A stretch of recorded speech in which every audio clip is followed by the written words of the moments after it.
It's right this minute, it's before the Christmas holiday, but it's coming very, very quickly. And there's all kinds of holidays during the season, so we're going to celebrate them all from this perspective, okay? Tonight I have for you a very special guest. He's been here before, quite a while ago, but he plays beautiful music. I play his CDs on my show. He's got several out, but I just on the last time I was in the radio station, last Monday, I played his some of his holiday music because I could, because it's that season. He's here to play for you and allow you to have a peaceful evening. His music is beautiful. It's enticing. It's inviting. And did I say it was beautiful? It is. Please welcome into your heart and into your home the incredibly talented Mr. Paul Colombino. Hello. My first song that I'm going to play tonight is called, I forgot what it's called. Oh, it's called Hello, Old Friend.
That's up from my last CD that I did.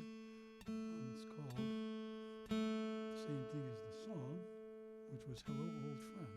I'm blanking on the name of that song, but I am. This next one I find myself thinking about sometimes. It's just a thought that I have. If I only had one day, what would I be doing? I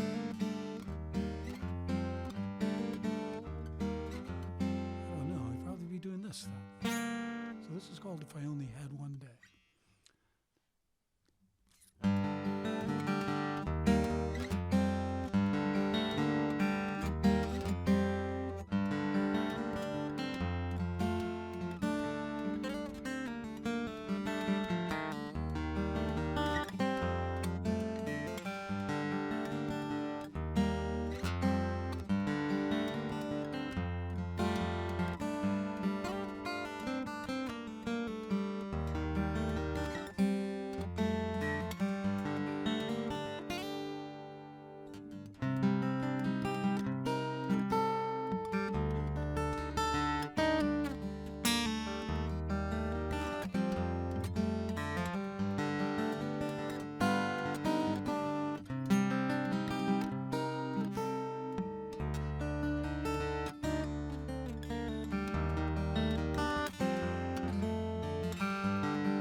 This little tune, kind of appropriate for this time of year. I sometimes sit in my little music studio at home and I look out the window, and this time of year I have a really good view. It's the second floor of the winter sky, and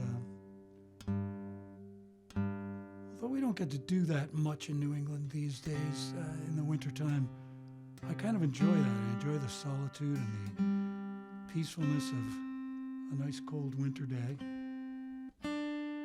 Of course, then I want it to go away the next day and Right? for it to be spring again, yeah. But this song is called Winter Sky. Takes me a little bit of tuning to get to this one. All right. Winter Sky.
Okay.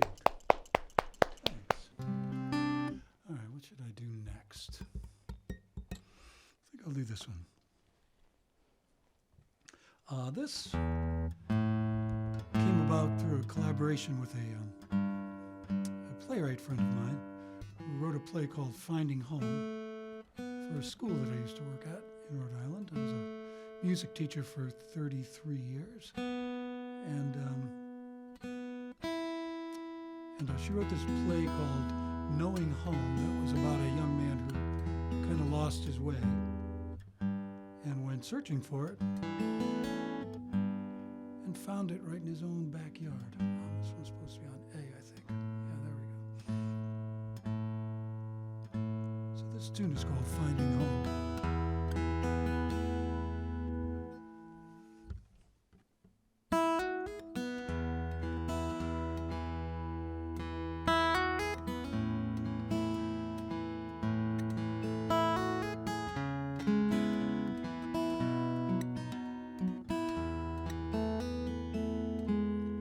Heading for home now, now that I found out what I was seeking, hoping to find, was right in my own yard. It doesn't seem so hard now that I found this place called home. The answer is clear now. See what is here now. Watching the waves roll onto the shore. And I found my way slowly to where it was only a matter of time to find my home. In all of my travel, I try to unravel all the mysteries I feel, but I never notice the people who know this. All of my searching leads me right here. I'm finally home now, and not on my own now. Now that I found this place called home.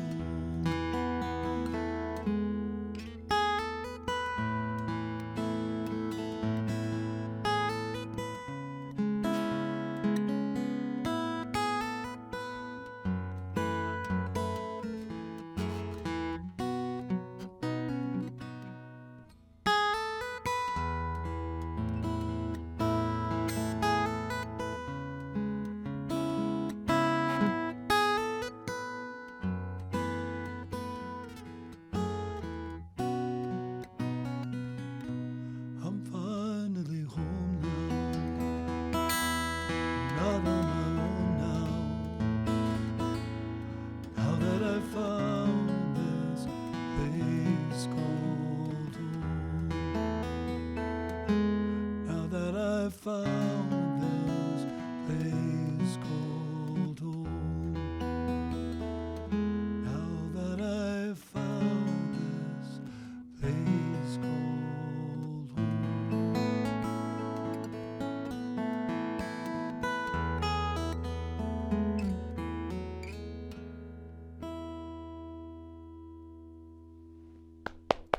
Thank you. That's Finding Home. All right. What's next on the list? Well, this tune, I promise I'm going to get to some holiday tunes, but I'm just doing some of my own thing right now. This song won an award last year in the International Acoustic Music Awards. Nice. It was the best instrumental in the instrumental category. I was in some pretty good company. There were some really good songwriters and players, so I was pretty proud of that. So this song is named after, and it's kind of a tribute to my favorite guitarist, Leo Kottke, who's a great inspiration to me. So it's called Kottke.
So, I don't know what I have here for Christmas tunes.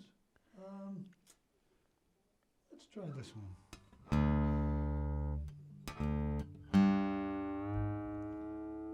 So this is something, I think, this is a couple of songs that were off that Christmas CD that I did a few years back.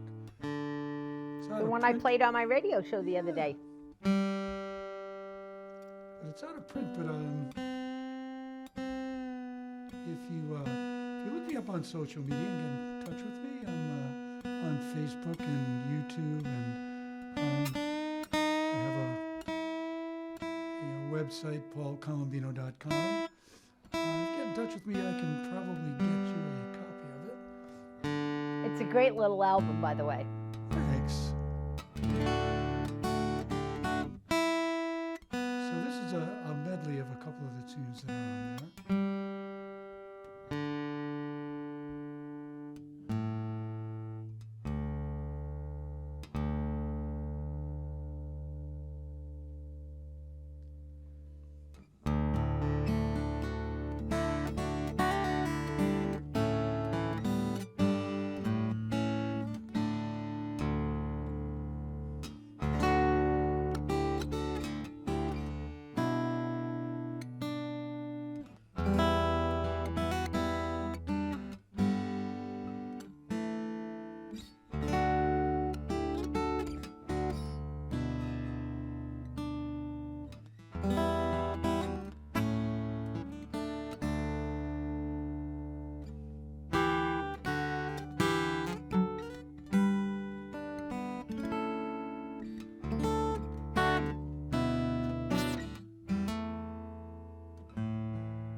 Merry Christmas, Happy New Year.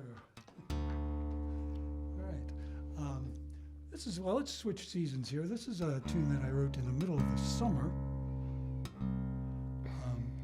And I named it after that cliche. A very hot day and humid day. It's not the heat, it's called. This is in a G minor tuning if you're keeping track. Tough tuning to get into because of this B flat right here. It was my composition teacher in college. It was his favorite key, he told me one time. It was a mistake on his part because I wrote my final exam composition in G minor, of course. Got an A on it.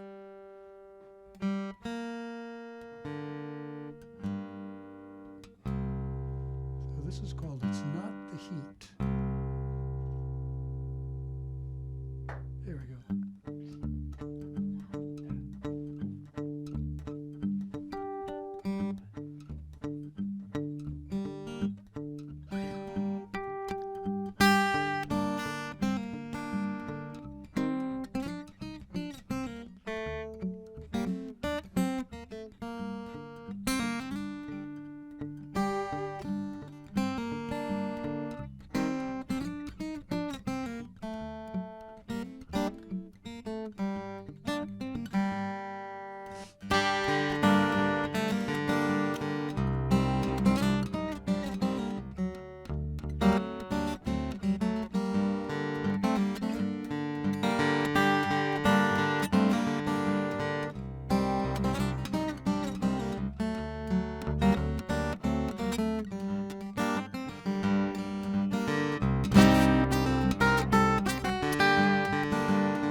Paul, you want to take some time and come over and sit and chat with me, and then I'd love to take I'll some give time you to a chat. I'll give you a chance to go back and take us out with a song after we talk. Alrighty, it sounds like a good plan.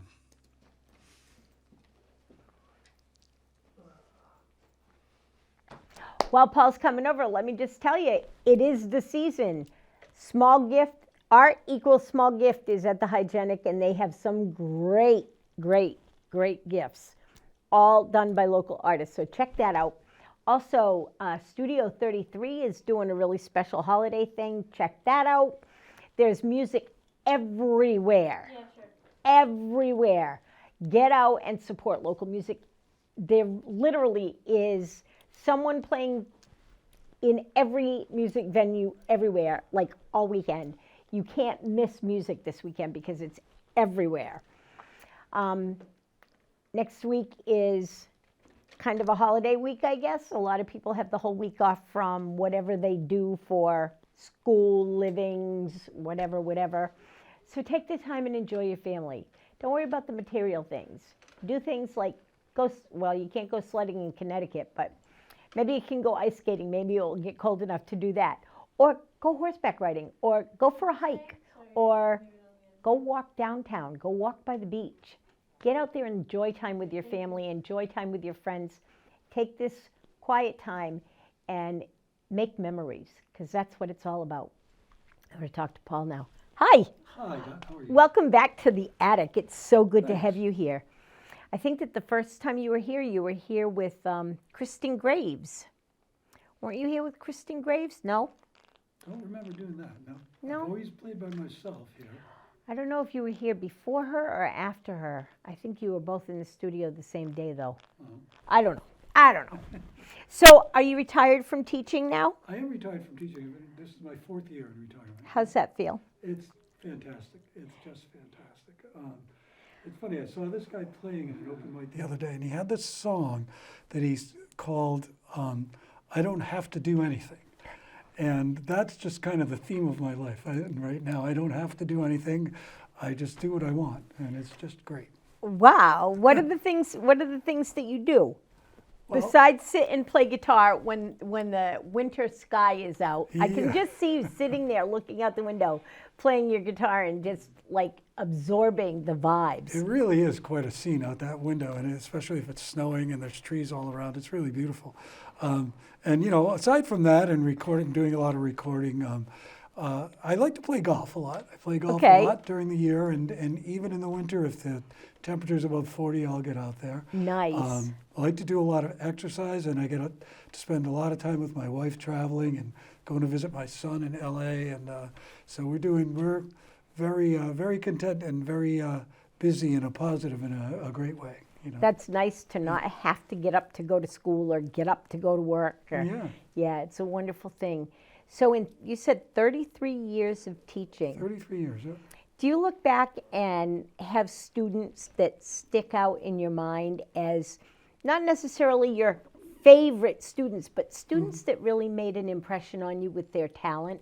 Yeah, actually I do. I have a couple.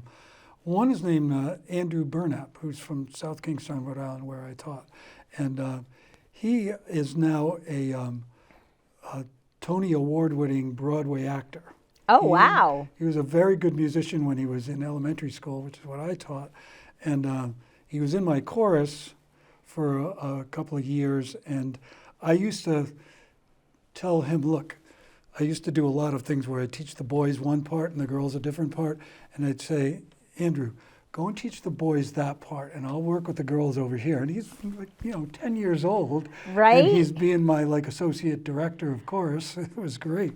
That's fun. And then another woman now, but a girl at that time, Erica Van Pelt, who was a top 10 finalist. I know that name. She was a top 10 finalist on Not America's Got Talent. The Voice. Not The Voice, the other one. American Idol. American Idol. Yeah, that's a while ago. And that was really, that was really exciting to see somebody like that grow up and become that good. And that's one of the things that's kind of nice. I'll see kids in high school or college that they're still playing and still loving it, and it's just like, okay, I had a little bit of a part of that, and that was great. Right, right. Yeah. Now, did you teach band and chorus, or the whole gambit? I did from time to time. Mostly I taught what's called general music, which is basically, children from their whole class, they come in and I would teach them the basics of music, and we'd sing and play instruments and dance and move around a lot. And then I taught chorus. I had a chorus at 2 or 3 different schools. And there was a couple of years at the beginning of my career that I taught band, horns and woodwinds and percussion. And then the last few years of my career, I taught strings. I taught violin and viola and cello and bass. I did a little bit of everything. Wow. Yeah. Now, can you play all those instruments you just named? Badly, yes. I had to try to stay one lesson ahead of the kids. If I could stay one lesson ahead of them, then it was good. Well, yeah, yeah. If you could choose one instrument that every child should get to know, which one would it be? I think, aside from guitar, of course, I think piano. Piano is just, it's just all right there. Like everything that you need to know about music is right there. And it's just, most of the people that I know that are good piano players can play just about anything. It just gives you those fundamentals, and the fact that when you have to read for piano, you have to read, 4 or 5 different lines at the same time, just makes it so much easier for you to read in any other instrument. Right, right. I agree with you. I believe that an instrument that belongs in every home is a piano of some form, like even if it's just a keyboard, so that kids can get that feel for music. Having the whole 88 keys there and being able to sit at this, it's a thing. And I think that when kids have that kind of exposure, it opens them up to so many more things, including math. Oh, absolutely. I think if you can play 88 keys, you can do math. I think that's the way it is. You're writing a lot now. You just got done saying that you're doing a lot of recording. Do you have a new CD It's going on to come its out. way? It's on its way, yes. I don't have a release date for it yet, but I'm working on it right now. And it's going to be a mixture this time. I'm going to do a few different things. I have some instrumental pieces that I'm going to do on it. I'm going to do a few vocal pieces, a couple of covers of other people's songs, and I'm going to try to do a little bit more instrumentation. I'm going to add some more instruments besides just solo guitar, which was the last CD that I did. I've been experimenting and working with some friends of mine and getting some ideas on what kinds of things I could add and how I could produce this album a little bit differently. So I'm planning on doing that. And also I have a couple of vocalist friends that are going to probably contribute some vocals to it too. So I'm hoping that it's going to be a different, interesting project and a little bit of a expansion over what I've done previously. I would love to know when that comes out. I will. You I know will that. definitely let you know. And I will put it on the radio. Oh, definitely. I think that will be great fun.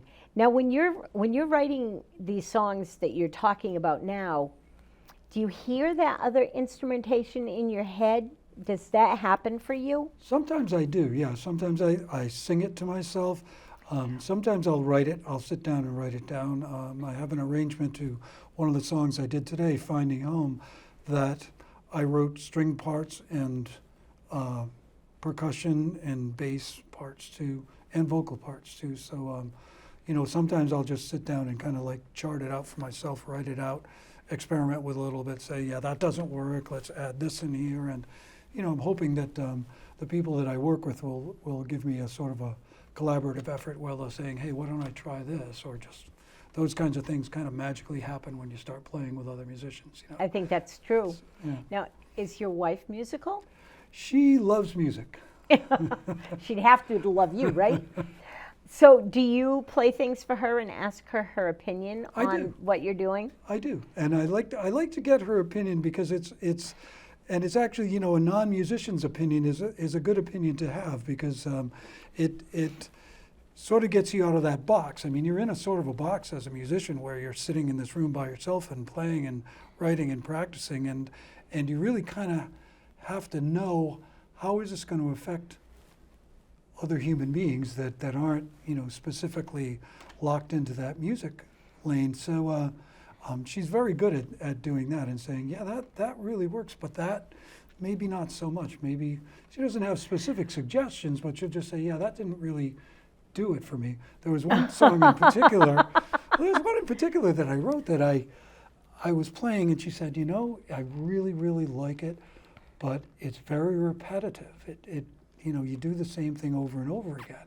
And I hadn't realized that because it was this little riff in it that I played it tonight, that I just liked so much that I just wanted to keep playing it. But it made me realize that from a listener's standpoint, that's not really what you want to do. You really want to keep their interest alive by, varying things and not doing the same thing. So I rewrote it and edited it a lot, and to me, it's one of my best tunes now because of that, because of rewriting it, because of that suggestion. So, Right? thanks, Denise. Thanks, sweetie. That's awesome. While you are writing music, did the words come first? Like when you're singing songs, because you sing a few songs. Do the words come first when you have a lyrical song in your head? Usually not the words, but sometimes the idea and the concept, and maybe some of the words. Mostly, though, I'll write the music first with an idea of what the lyrics are going to be about and what the character and feel of the song is going to be like, and then the words will start to take shape around the melody and the harmony and the rhythm of the song. And it all kind of goes together. But being from a more of a musical background than a poetic background, I like to get the music in there first, and then I can fit the words into the music more easily than I can fit the music into the words. I can get that. Mm-hmm. I don't write music or play it, but so there's a little song that I'm almost, sometimes I'm wrong, positive you wrote a song about a little bird running on the beach. Yep, I did, yep. What's the name of that song? It's called The Plover's Secret. The Plover's Secret. Yeah. And it's about little birds not having any thought except to do what they do. Isn't mm-hmm. that what it's about? Yeah, it is. It's about being in the moment, and it's about, looking at natural things and seeing, these wild creatures. That's exactly what they do. They live in the moment. They do what they're doing at the time that they're doing it, and they don't focus on anything else like we humans do. And I think we can learn a lot from that. We can learn a lot from saying, this is my life, is what's happening right here, and now it's what's happening right now, and now it's what's happening right now. It's just a constant new experience every single nanosecond of your life. I think that song made a pretty big impact on me. For me to remember it this far away from the first time you were here, I think that song really made an impact on me, and I really like it. But I also really like your Christmas album. The cover is in my head. It's a blue cover with a tree on it, and like I said, I played some of it on my show Monday, and I'm just today, Monday and this coming Monday, I will only play holiday music, because yeah. I can get away with it. I like to be able to do that. If you were going to write another holiday song, what would it be about? A holiday song, what would it be about? That is a great question. Let's see. I think it would be about that sort of thing, that kind of like peaceful feeling that comes over you in the wintertime. One of my favorite songs by other composers of this time of year is that In the Bleak Midwinter that I played a little while ago. I know, that's what you played. I love that song. It's just a beautiful tune, and the mood of it is just, the lyric and the music is just so perfect, and it paints such a beautiful picture of that peaceful feeling that you get in the middle of the winter when the ground is covered with snow and there's just no place to be and nowhere to go, and that's a positive thing. It is. It is for some of us. Some people really don't get that. Yeah. Some people really don't get what winter is all about, mm-hmm. that downtime, that quiet time, that time to be in your cave kind of hibernating. Mm-hmm. You know what I mean? That's what it's really, bears get it right. I think it's a rejuvenation thing, yeah, absolutely. I agree with you so much. So we've run out of time, as usual. You know how it goes. Of course. Would you like to take us out with a song? Absolutely. I'd love that. Don't forget to untether. Always. So, it is winter. That means that there are little kids out there without socks and without coats. Do what you can. There's local places collecting gently used or new coats. There's places out there where you can donate socks and shoes. I think of the Homeless Hospitality Center, which is down off Huntington Street. Please, instead of buying useless material things that people really, they might use them for a day after Christmas or after the holiday that you celebrate. There's people out there that have nothing. We can help them. Reach out, spend a few dollars to give to a human that doesn't have what you have. Give to the Homeless Hospitality Center if you choose to. Salvation Army, I don't care. If you see someone hungry on the street, take them into the local breakfast joint for a breakfast sandwich. Do something for somebody else. Be kind. Be kind. That's all this world really needs, is for us to be kind. I hope you all have an amazing, amazing week. I will see you, let's see, the 27th, 28th, I'll see you before New Year's. So, yeah, have a great week, and I will see you next weekend. Bye.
Yes, I do.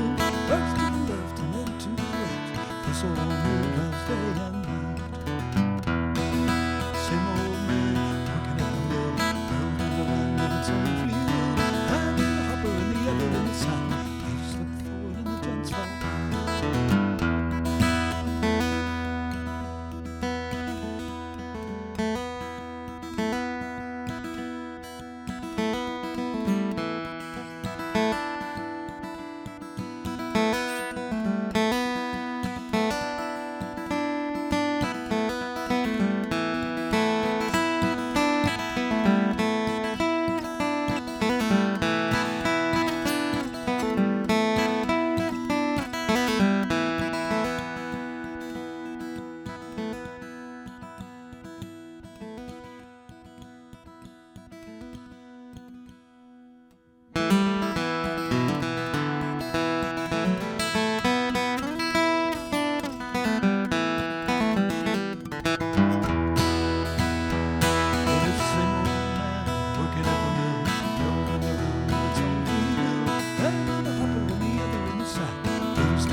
Thanks for having me. Merry Christmas, everybody.